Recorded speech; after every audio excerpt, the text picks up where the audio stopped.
Someday we'll get paid for this. Hello, news fans. I'm A.P. Ticker, and from high atop the Scrapple News Towers here in downtown Philadelphia, this is Scrapple News.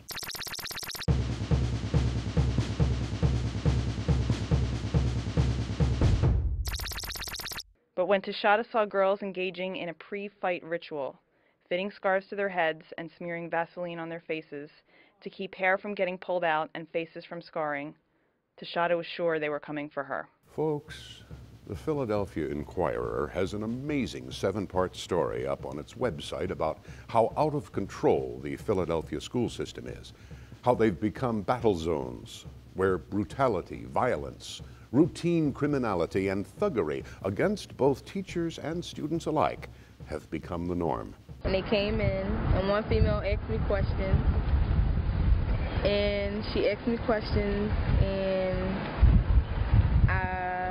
I guess I didn't give her the answer she wanted, so she hit me, and then we started fighting. By June, the district's total of violent incidences had grown to 4,541. That means, on an average day, 25 students, teachers, or other staff members were beaten, robbed, sexually assaulted, or victims of other violent crimes. That doesn't even include thousands more who were extorted, threatened, or bullied in a school year. And those are just the incidences that are reported. Teachers, students, and administrators interviewed by the Inquirer during a year-long investigation say many are not. During the 2009-10 school year alone, 183 cases came to the district's attention, only after the city police made arrests. Unquote. This is why I do this.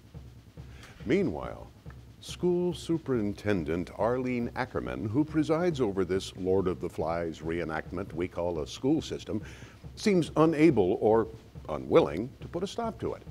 And yet, she recently sicked the police on a reporter who had the unmitigated gall to call her at home, according to an op-ed that appeared in Monday's Inquirer entitled, and once again, I quote, "How I Learned Not to Call Arlene Ackerman at Home." I end the quote. The reporter, Dwight Ott, dialed up Ackerman at home to get verification on a rumor that her car and house had been vandalized. A few minutes after hanging up with Ackerman, the police called and wanted to know if he had threatened Ackerman's life. He told them there must have been a terrible misunderstanding and explained the situation.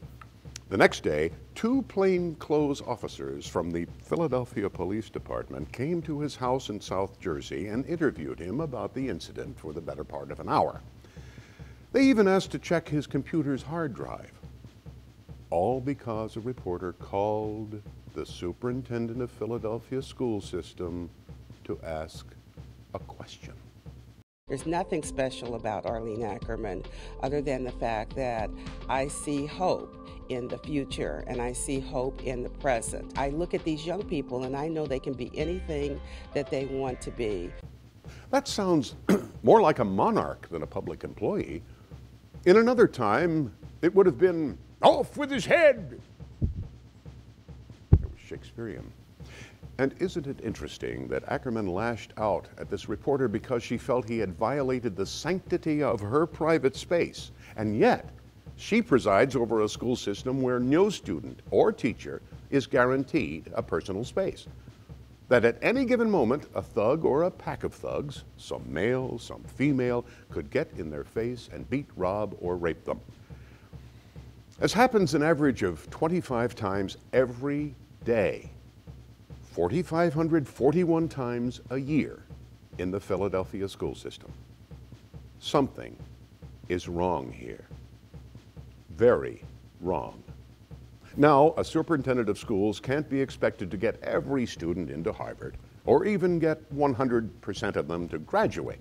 But at the very least, the bare minimum, the superintendent of schools can provide a safe and secure environment for learning for all those who want to avail themselves of it. And if Arlene Ackerman can't do that job, she should step aside and make way for someone who can.